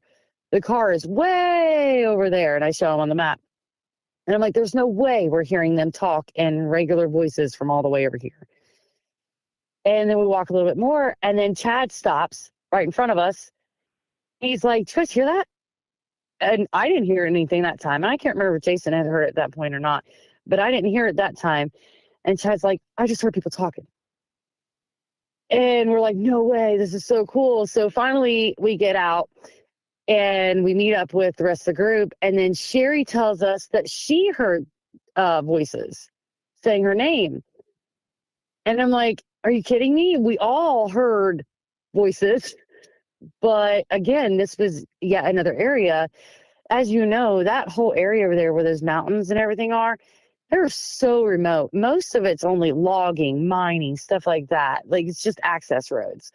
There's not a whole lot of people that's going to frequent that area. And I'm like, there's no way. It was 2:00 in the morning, I think, by the time we made it out. And so this probably was about 1 a.m. when we were hearing this. There's no way there's people up here running around on this mountain side, down the mountain roads, just talking in normal voices, and we can hear them. There's no way. So that was really, really strange. And it correlated when we went back down, and Sherry had heard voices as well. Now, is this the same time when you guys found the wood knots pulled out of the trees up there? Yes. Okay, so that's the same night. That was the same area. We were walking and we found 3 wood knots. They were just, I don't know if they were like banged out of the trees, like the trees were termite ridden and something banged them out, or if they were ripped out. But I never knew that knots led down in a tree that far. But on the other side of the tree, where the knot went inside the tree, it extended out probably almost a foot. So they were really far into the tree. And I'm thinking, now there's 3 in a row. Or no, there was 4. There was 3 together, and there was 1 way off up they was all sitting on a log just perfectly. But the 4th one was sitting up further on the log. And I'm like, dude, okay, the ones that are right here on, like, blocking this path, there's 3 of them, and there's 3 of us. And then there's that little one up there. What if that's for Ava? So we were like, we need to, like, trade gifts. So we each left something behind to take the knots. And we ended up coming across a tree that was laying there. And I was like, oh, guys, right here. There was a tree that had been eaten away by termites a little bit. And there was a little tiny piece of a knot sticking out. And I was like, let's see how much strength it takes to get this knot out of this tree. And so Jason's pulling and pulling and pulling, and he can't get it out. So I just start, like, banging away at it. And even banging away at it, even though the down tree was termite ridden, it took forever. And I just chipped away a little bit and exposed a little bit more of the knot. So however these knots ended up coming out of those trees that they were removed from is beyond me. But somebody with opposable thumbs, whether it be Bigfoot or something else, must have taken those out and just placed them there perfectly. But I don't know why. It was very interesting, though. No, absolutely. I know that because I was in the group that was hanging out by that vehicle at the end of the road. And so I know you guys, like, that was the night you guys went up, and then you were gone for like 45 minutes to an hour, and then we were trying to find you, and then you were running down the mountain, and we happened to intersect with you. So I remember that. So that area, that's the Meadow area. Yeah. Okay. Yep. So that's where Ronnie and Dwayne had their experience, where Chad saw the Bigfoot at the edge of the meadow, where Chad's fruit up in the tree, the banana got peeled and eaten, and we found that on the ground the next day. That's all in that area. And there's been a ton of activity in that area. Yeah. So did you go up to that area any other time, or is that the only time that you had gone up to that area there? I do remember we went there one of the earlier nights we were there. I think it was either the first or second night we were there, and Chad wanted to show us what he called the banana tree, where he hung all the fruit and stuff. And when we went back to go look at it, he was, like, freaking out because something had yet again manipulated that whole area and moved things around again. Yeah, taking the fruit out so of the tree. I guess we went there that night. Yeah, there that night. And then I guess it was the same area several nights later when the other stuff happened. That's wild. That's so incredible, especially if once you start hearing everyone's story and you start piecing it together. It is very, very cool. I mean, because you have, Jason and Chad staying in a tent by themselves in that same area, which is wild. I talked to them about that too. Do you know if the whole team is planning on going back to the festival next year? Yes. Yeah. We've all agreed that we're all going to go as a whole team. Did you have any interesting people that shared sighting reports to you guys over there? Yeah, there was I think that a lot of paranormal reports came to me just because I think it was one of the few openly paranormal investigators there, just because that's my forte. I had a lot of paranormal stories come my way. I talked a lot with Bill. He shared some of his experiences with me. Yeah, there was just a lot of the people, mostly speakers. We were all talking, and then I got quite a few paranormal stories. Did you get any reports of like the Fae or anything like that in that area? Actually, no. Nobody ever came and talked to me about any kind of Fae experiences. Okay. I've had one person reach out to me, but they wouldn't come on the show, and they just said they've had experiences with Fae and woodland spirits and weird stuff like that in that area. So couldn't get them to go into details, but something to keep an ear out for. I wouldn't recommend.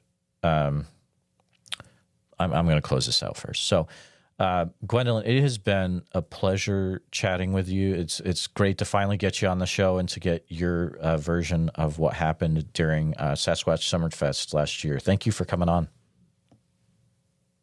Thank you so much for having me, Jeremiah. All right, Sherry, go ahead. Hi, I'm Sherry, and I'm from Searching for Sasquatch. I am an investigator for them, and I do film. And I went up to Oregon from the 21st, and Chad and Gwendolyn and Jason went up this one hill and went for a walk out in the woods. And I was on the road with Steve and you, and Priscilla was sleeping in the car, and I got bored talking. So I went for a walk, and I ended up where they went up in the hill. And I was just walking, and all of a sudden I hear, Sherry. And I'm like, Gwendolyn? And nobody's answering me. So I started talking to it and never answered back. So I went back and I told you guys that I heard my name. And it ended up, that was the same hill that the three of them went up. And when Jason was out in the woods, he heard talking out there. He did? Yes. Oh, he didn't tell me about that. Yeah, he Really? said, oh, I heard some talking out there too. Yeah. Okay, interesting. How far away from the Meadow area was this where you heard the voice? I don't know how far. Maybe half a mile. Okay, yep. So it was in between the Meadow and the Gotcha. So where about, we were. About halfway. I was a little freaked out, actually. I remember that. I was like, I didn't sign up for voices coming out of the woods, but...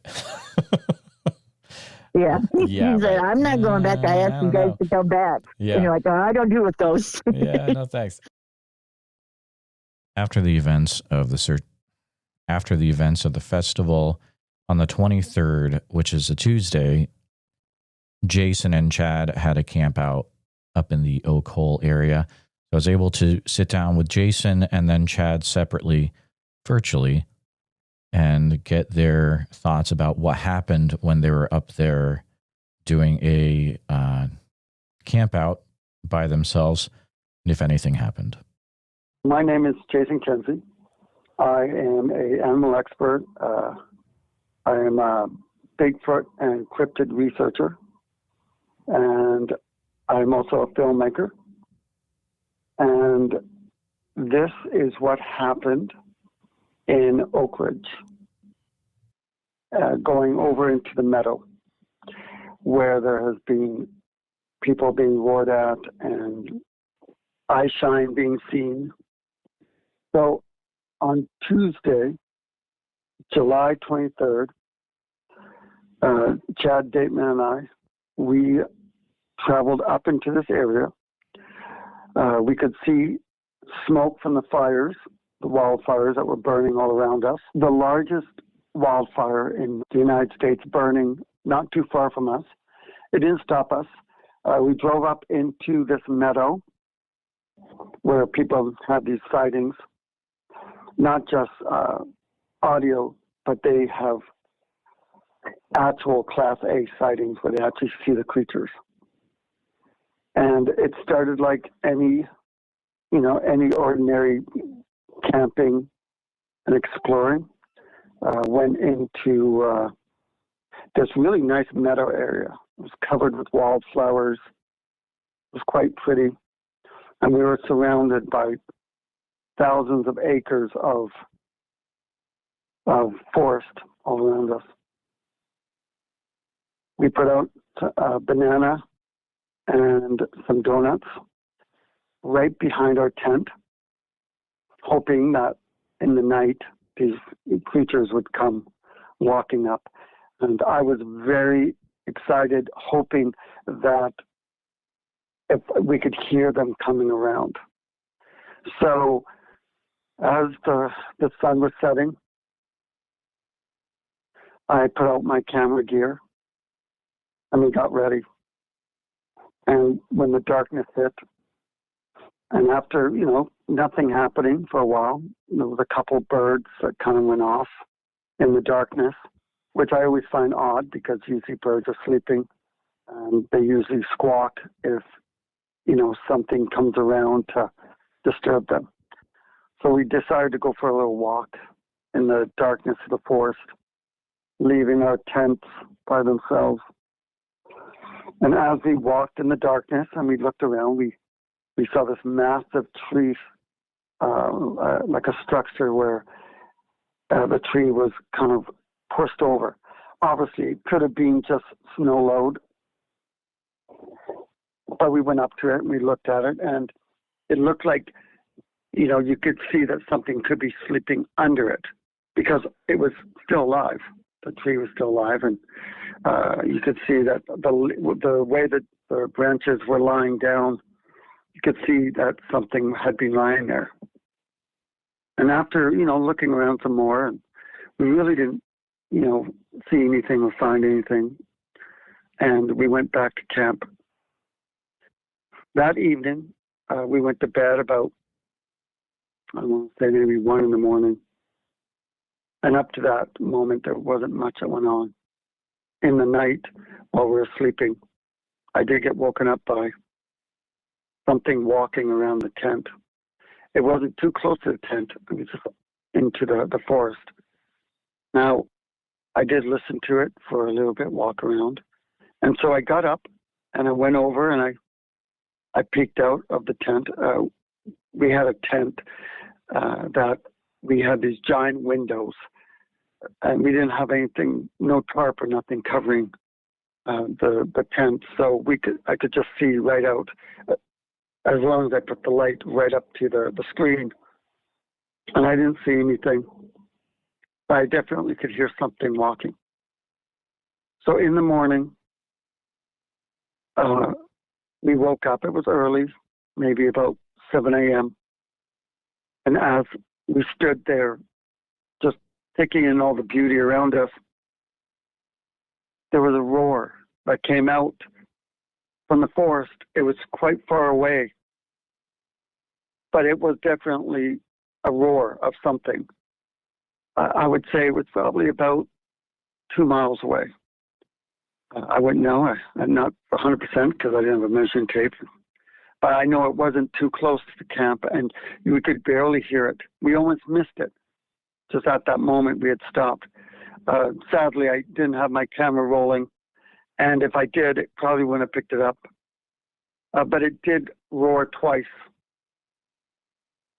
and it was pretty cool. I was hoping that it was going to move closer to where we were. I was very shocked that a lot of the sightings and a lot of the roars that people have been hearing have been in broad daylight, like within 100 feet in the forest, roaring at them. Now, I'm not saying that what roared at us that day, that morning, was a Bigfoot, but it was kind of neat to hear it.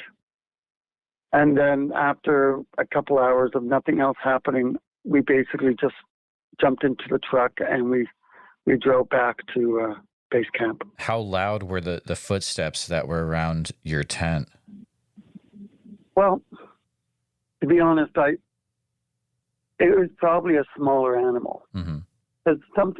You can kind of hear when something heavy is walking. And I was lying there, and just looking up at the ceiling of the tent, listening to something, which is, breaking twigs and breaking stuff behind the tent.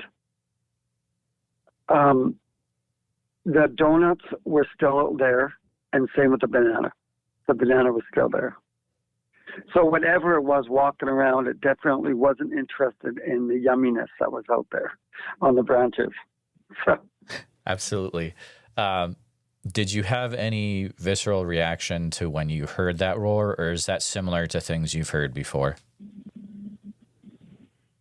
It's similar to what I've heard before. The things I've heard before have been much closer and much louder. But definitely it's interesting how a lot of the sightings and whatnot have been going on during broad daylight. I've interviewed hundreds of people on their encounters with seeing Bigfoot or having experiences with Bigfoot. And I would say 90% of the time, it's always at night, either right before sunset or just after sunset or in the middle of the night. So it's interesting how these creatures are moving around, and there's a lot of activity in broad daylight, which I believe maybe because the fires were going on, because we could see smoke. Like we could actually see billowing smoke from the fires. Like we were not far away. Wow, that's different than when I was up there. So that's pretty scary stuff. You could actually see the smoke clear. Well, not clear, but you could see it billowing. That's wild. Yeah. We were close. It was, I don't know now, but then it was the biggest wildfire in the United States. So that was pretty crazy. You know, we could have turned sideways quite fast in the middle of the night. The bird noise that you heard in the dark, do you remember any specifics about, was it a short noise or a longer noise, or do you remember any specifics about that? It was long. It was a longer noise. Okay. So it was, to be honest, I really haven't heard that bird sound before. Not like that. It actually sounded odd. And now that I'm thinking about it, we actually heard it during the day too, like in the morning. Right before the roar, we heard that sound again. And it went on a few times. Yeah, so that lines up exactly with what happened. Yeah, that sounds very familiar. Because Denise, actually communicates back and forth with the bird mimic sound in that area. And it's like a bird sound that's just a little bit different than anything you've heard. And I don't know if you were able to see that happen, but it's a very, very weird thing to watch. Just her make the bird noise, and then the whatever it is in the woods go back and forth with like half a second between. And so hopefully she's talked about that earlier in this episode. So, well, the funny thing is, I mean, I don't know why I forgot about this, but I actually filmed us. I think Chad and I, we were like, I was squawking back and forth to this bird, and it was answering me back and forth. Oh. And then I did something.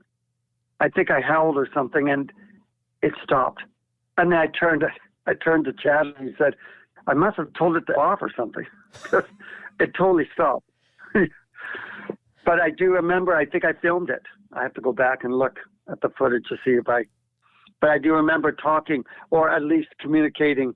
I was being silly back and forth, and it was answering me back. And then I did something, and it stopped.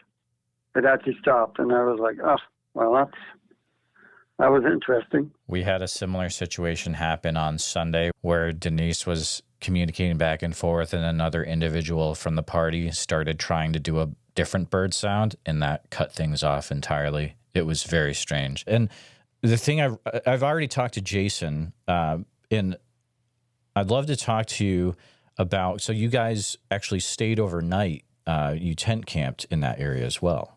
Yeah, we did a solo right where we got roared at.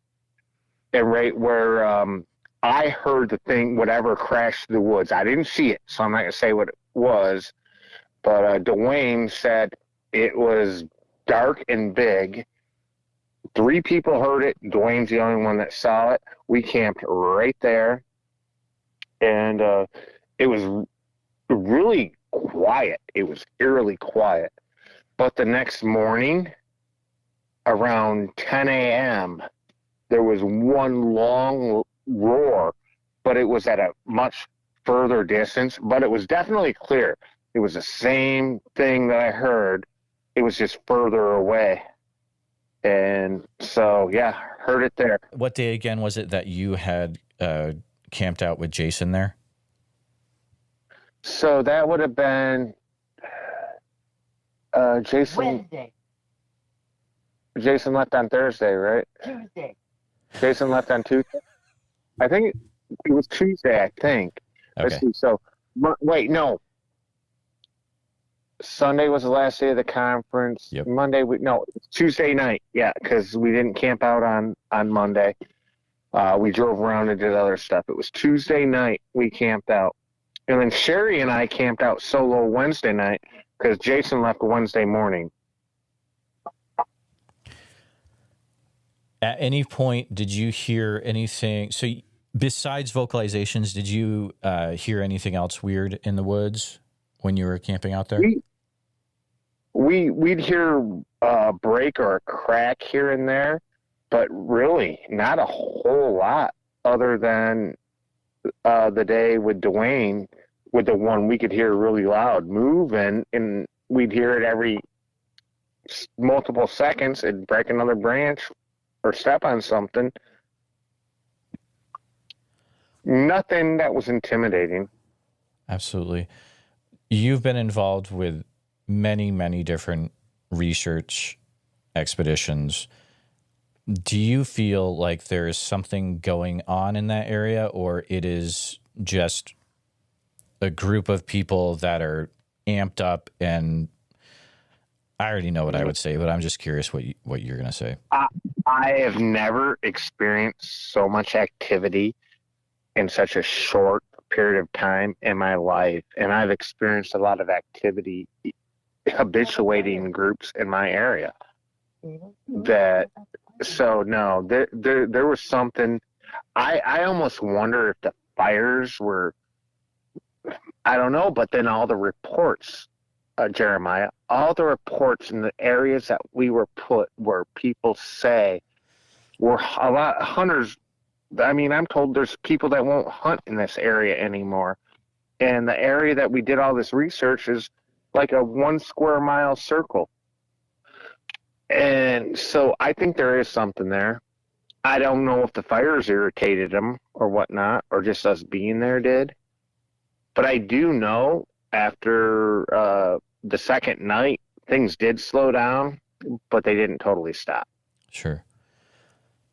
I've made the mistake of telling some people that are not Bigfoot people about what I experienced up there on Thursday, and they absolutely think that I'm crazy now. And it's just the stuff that happened during that week in that area was a special kind of intense that I've never experienced before. It's very, very weird up in that area, 100%. I'm still working through it. I'm looking forward to next year. I've already committed to go back too. Yeah. I told Priscilla, yeah, I will definitely be back there. I talked to everyone I need to, and I'll be there 100%. I would not miss it. Hopefully I'll be wearing pants, not shorts though. So no reactions this time. On Wednesday, the 24th, Sherry and Chad were able to also have a overnight camp out in the same area. What follows is a quick interview with Sherry telling about what happened on the overnight of Wednesday, the 24th. On the Wednesday, the 24th, we went up by the field again and camped out. And Chad and I, it was about 11 o'clock, and we played music really, really loud, and we were dancing on the road trying to get attention. And then we just went to bed, and we didn't really get anything that night. We thought maybe that would get some attention, but I guess they were fed up with us. I don't know. Were the fires pretty bad up there at that time? No, the smoke was not as bad that night. During the conference, that was horrible. Yeah. But yeah, it was rough. It wasn't that bad up there. I still don't have my voice back though. Yeah, I'm kind of there too. What kind of music were you playing up there? Oh, Chad's music, 80s rock. Nice. Annoying music. I guess they weren't big fans of it. No, well, see, last time we did that somewhere, we got attention and we got stuff thrown at us. So do it again, but it wasn't there. It was up in Michigan. We did that. I talked to Jason the other day. He had said that when they went up, which would have been the night before, they had put out some things around the tent. Did you guys put out anything at all? We didn't put anything. The banana was still there, and when they put the donuts out, and that was still there too. Untouched? Yeah. Okay. Did you hear any weird birds at night up there? We had whistling. Okay. That's it. All right. Tell me about the whistling. Just a whistle in the middle of the night. That's it. Really? Do you remember what time of night approximately there was? Could have been about 2:00 because I had to go pee. Gotcha. And I went out there and I got a whistle. It was loud. You were out there by yourself to relieve yourself, and something whistled at you from the woods. Right. How did that make you feel? It was cool. Or you're like, whatever, it's not the craziest thing I've experienced. Yeah. Yeah. I've had screams at me and that. A whistle. I'm just saying, hey, how you doing? Sure. Yeah. You're kind of whatever about it. You said it was pretty loud. Can you describe how loud it was? Well, it was off in the woods and I heard it. It was off by the field back there. And it was loud. It was like somebody was right by me doing it, kind of. That's Really? how loud it was. It got that. But it was far away, but I could hear it that clearly. So were you were camped in the field, though, in the meadow, correct? No. No. We were Okay. camping. We were on the opposite side in another field. It was through the woods on the other side. It was flatter over there, so that's where we went. We were across. We were where Ronnie was putting food up. Oh, so you were tent camping over by where people would hang out in nylon chairs and put up bananas in the tree and stuff. Right. That's funny because I remember talking to people. I was like, they're probably going to be over here because there's no way you could tent camp in that meadow because it's all torn up and there's lots of holes.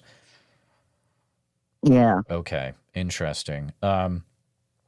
Did you experience anything else that night that may not have seemed like a big deal to you, but still you experienced it? No, that was it. And we got up about noon and we left because we had to go catch the plane. Gotcha. No knocks, no vocalizations, no anything like that? No, Okay. not that I heard. Perfect. Were there any points up there when it got extremely quiet, or was it just normal for It us? was quiet the whole time. That's why the whistle was so out there. There was no sound. Can you explain what the quiet was like up there?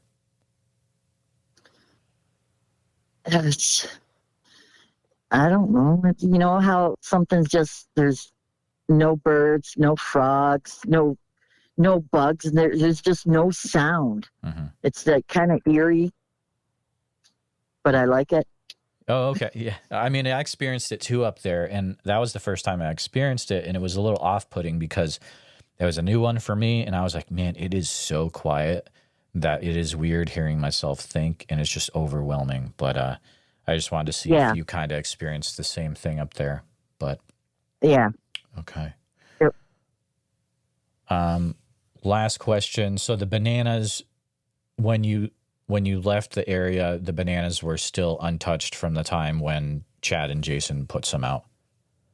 Right. Okay. Gotcha. Very interesting. All right. Well, Sherry, thank you for sharing about what you experienced up in the woods of that area over that week. Sherry Barsha, and I was up in Oregon, and we were on mile marker 42, and we pulled up on the side of the road, and we walked down the guardrail, and Jason found a footprint, and we're like, all right, yeah. So I casted it, and then I told Jason, go walk down the rest of the way all by yourself so you don't contaminate anymore, because we had a few people with us and they're trampling stuff. We had to guard it, especially little kids. So he went down there and he found another print. So Chad did that one, and I don't know if it was kind of resembled a bear, maybe, but I don't know. But that one, he did that one. And then we found handprints on the railing. I took pictures of that. And then we left for it to dry and did other things. I went and got a tattoo, and they went back later in the day, at night. The footprint that you casted, did you remember any details about it that were out of the ordinary, or was it pretty straightforward? The track had a really big toe. You could see the details of the other toes in it. It was, I think Jason measured it. What did he say it was? 14 inches. So, yeah.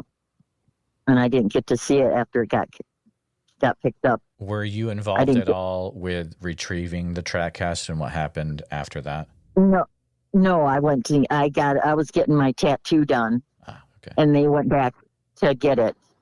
The prints, and that one was gone that Chad did. Gotcha. Did the tattoo? Because the other one was farther down. Right. So whoever did it didn't see that one. Exactly. Did your tattoo come out good? Oh, I love it. Awesome. It's Bigfoot with trees. No way. Where'd you get it at? There was a place in town. Awesome.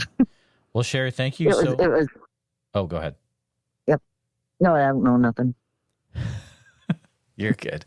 Thank you so much for sharing what you experienced up there. Our last interview will be with Priscilla Rosamond Davidson, who spends a few minutes talking about what she experienced during the events of 2024 Sasquatch Summerfest. Enjoy. So, Priscilla, were there any other things you were involved with or times you were up in the Oak Hole area during Sasquatch Summerfest 2024 that things happened? So we had gone out. We had two vehicles going there, and they were filled. I think we had all of the Searching for Sasquatch crew, myself, my husband, my friend Susie, who was driving the other vehicle. I don't recall who all was there, but I know, I think, were you there? Was this it was the night when they almost got lost, right? Yes. Yeah. And so Sherry, we were at the end of the road, and the guys and Sherry and Gwen, they got out, and Sherry had heard something call her name, which was, she was kind of terrified when she got back to the car. Excited, but she was like, it said my name. It said my name. It said Sherry. But she was super excited about that. She was like, it knows my name. Absolutely. And then were you involved with a trip that went to an abandoned mine area in the region of Oakridge during that time? Or was that another? Is it the Bohemia mines? So we went up to the Bohemia mines. We wanted to just show them the area, and there's a a That's ghost east- town in there. East of Cottage Grove. hmm And but I don't remember anything happening. If there was an experience or something, I wasn't a part of it. I may have been in the car, or I don't know, but I don't remember anything happening at the caves.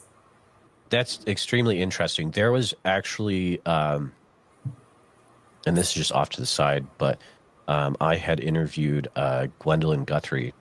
I don't know if you remember her. Mhm. When they were up there, she had a sighting when she was walking out by Oh my herself God. on the road. Yes. Okay. Yeah. Okay, So we cool. weren't at a cave when that happened.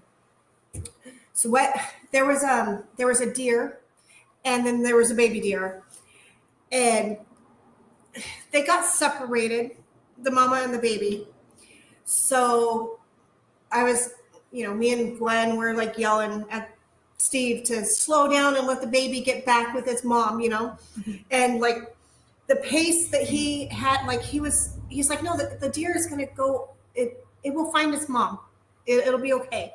It'll, and then it didn't, it just kept traveling down the road, and then so Gwen's like, no, I'm getting out. I'm going to help guide the baby back to his mom.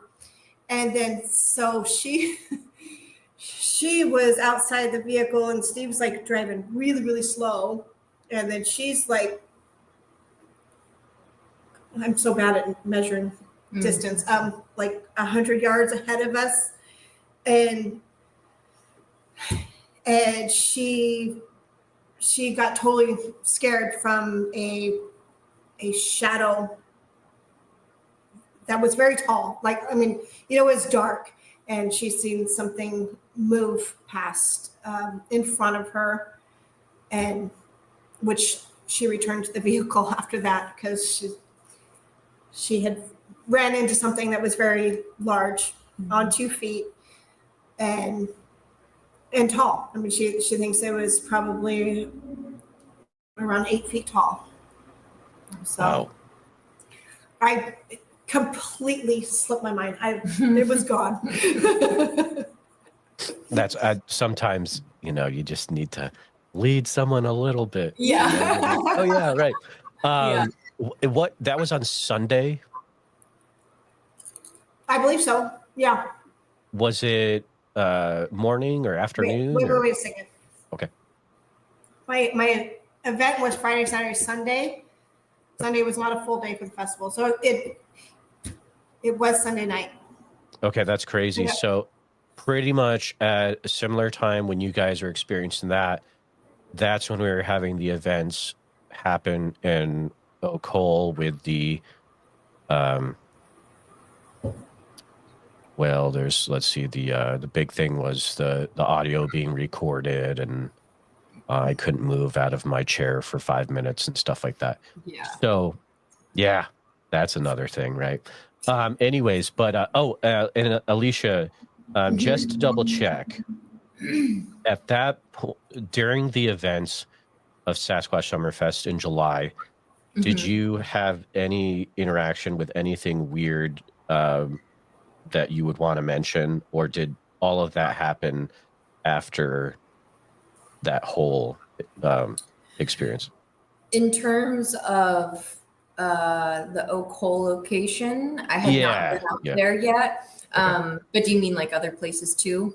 I guess more like you didn't have any like random adventures where you're like, yeah, I went up a poor service road and something weird happened. Anything like that? Out here? Yeah. Mm-mm. Okay, cool. No, I think it was after the festival. I was actually trying to get to the backside of Spirit Lake that you've mentioned, that I told you I wanted to check out.